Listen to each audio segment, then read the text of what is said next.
So hello friend, today I am going to be explaining you about fault.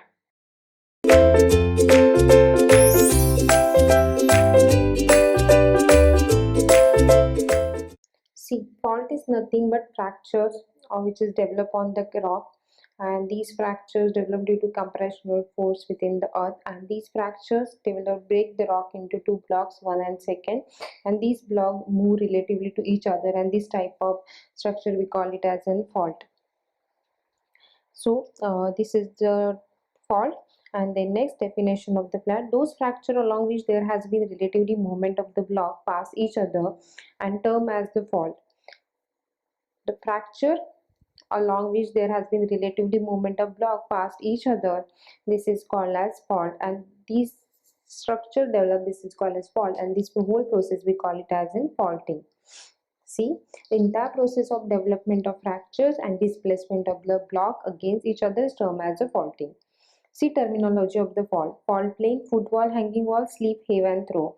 See, this is the layer, horizontal layer get break, and this rock get displaced, and this line which indicate the displacement called as fault line or fault, and we trace up to depth. This line, this is called as fault plane, and if this fault plane below the block present, which is called as footwall, below the fault plane which block is present called as footwall, and above the fault plane which block is present called as hanging wall, and displacement is called as slip. Then heave and throw, horizontal and vertical displacement called as heave. See, this is the one block which is slightly passed under, so this is sliding movement is called as heave, and throw is what? Vertical movement of the block, this is called as throw. See the diagram, this is the fault plane, and below the fault plane block present called as footwall, above the block present called as hanging wall. This is displacement is horizontal called as heave, and this displacement is vertical called as throw. See the next diagram here, this is a fault plane, this is the vertical displacement called as throw, and this is the horizontal displacement called as throw, and if this is a fault plane, because the fault plane is block present called as footwall, above the fault plane block present called as hanging wall, and this is vertical displacement is showing, so this is called as throw. The classification of fault: following factors are more commonly considered important in classification of fault: the apparent movement of the disrupted block along the fault plane, the direction of slip, the relation of fault attitude with the attitude of the displaced bed, the amount of the depth of the fault, and mode of occurrence. Three fundamental types of faults are commonly distinguished on the basis of apparent movement. See, normal fault, reverse fault, and strike slip fault. Receive this classification based on movement of the hanging wall and footwall. In normal fault, see, this is the fault plane, and below the fault plane whatever the block is present, this is called as footwall, and this is called as hanging wall. If footwall move more towards move upward and hanging wall move downwards, or footwall move towards upward and hanging wall move towards downward, and this type of structure is called as normal fault. Such a fault in which hanging wall has apparently moved down with respect to the footwall is classed as normal fault. In these definition is clearly implied that nothing can be said with certainty whether it was hanging wall which moved down or footwall which has moved up. Both wall have moved down, hanging wall moving more than the footwalls, and hence appearance. So here we cannot say confirmly that footwall is moved upward and hanging wall. Basically both walls are move relatively to each other, so move down, but hanging walls move down more respective to the footwall. So this type of fault called as normal fault. In normal fault, the fault plane may be inclined at any angle between horizontal and vertical, but most of the commonly the fault angle between 45 degrees and verticals. Further, due to the inclined nature of the fault plane and the downward displacement part of the strata, normal fault causes extension in the crust where they occur. Normal fault, if developed on a particular surface area, then surface area get extended. Then horse and graben. Many times the fault blocks are bounded by both sides of the gravity fault. along which displacement nearly equal and there is little or no tilting involved. In such a case, the central block appears to have either gone down or up relatively the other block. Hence, it is called as a Horst and grabbing. See, Horst and grabbing it developed because fault block is bounded by both sides of gravity fault. See, this is the grabbing structure, but I am showing you how Horst and grabbing develop. Normal fault or gravity fault both are same. See here properly. What happens? The axis is inclined because this is normal fault in which footwall is moved up compared to the hanging wall. So footwall is moved up and hanging wall is moved downward. This is called as gravity fault and normal fault. So what happened? This is the block in which fault planes are inclined or which is bounded by normal fault. So see below this is the footwall. This is also footwall. And this is the hanging wall of both fault plane. So here is wall in normal fault, hanging walls moves down. So this structure will be like this, where I am showing this like this.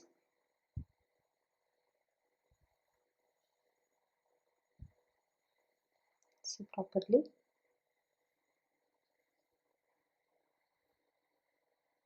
See, this is the block, and here bounded by both sides, gravity fault and normal fault. So below the fault plane, this is the footwall, this is also footwall, this is the hanging wall. But in normal fault, hanging walls move down compared to the footwall. So this is the block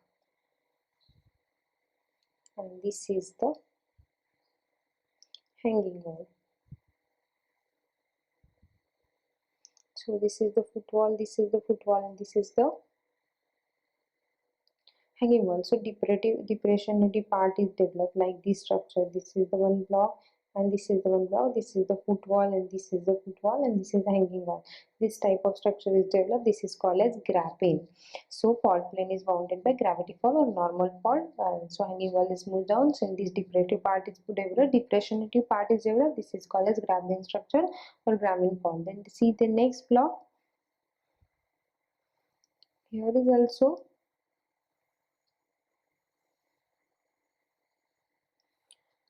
fault is bounded by gravity wall. See, this is the fault plane, but below the fault plane is footwall. Here below this is a footwall. So this is a hanging wall and hanging wall. We have know that hanging wall is moved down compared to the footwall. So this structure is developed. Footwall remain at their original place,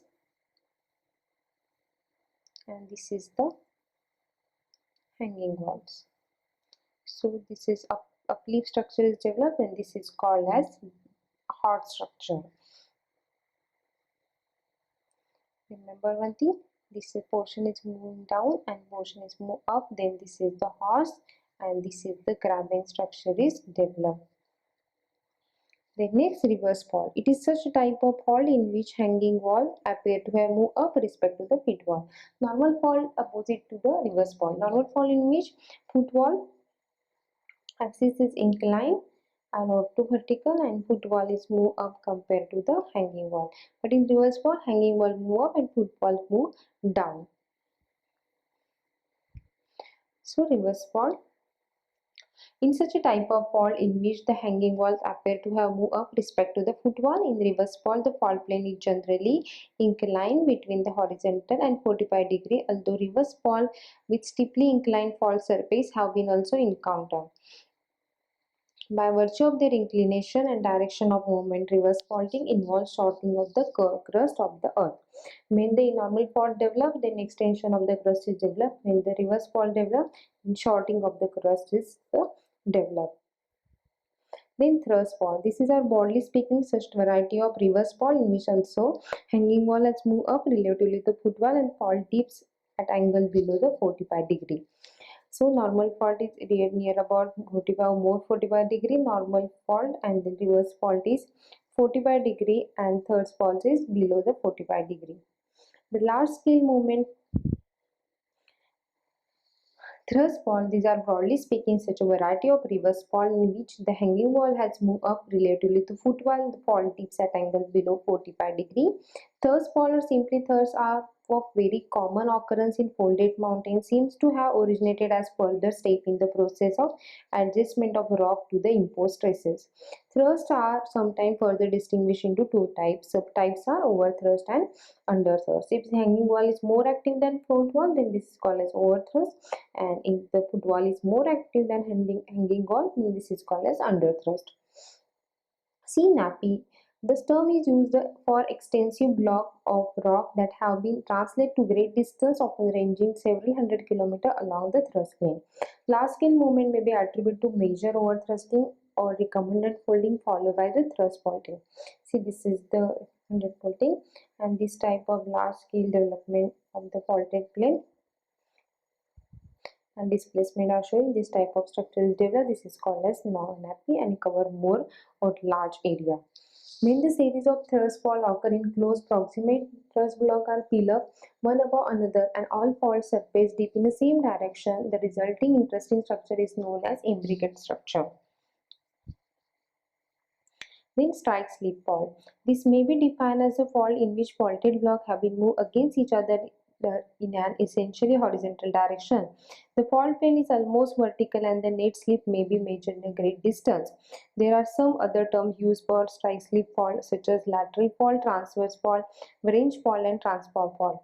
Of these, transform fault are very common and denote strike slip fault especially developed in oceanic region. So strike deep and oblique fault. See here.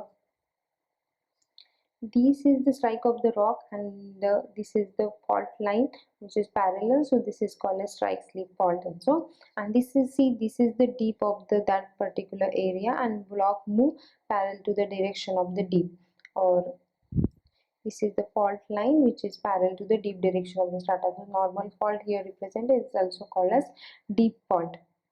And oblique fault. Oblique fault, what this is the block which really displaced like this and this move again downward direction, so this type of fault called as oblique fault. See, this is the structure,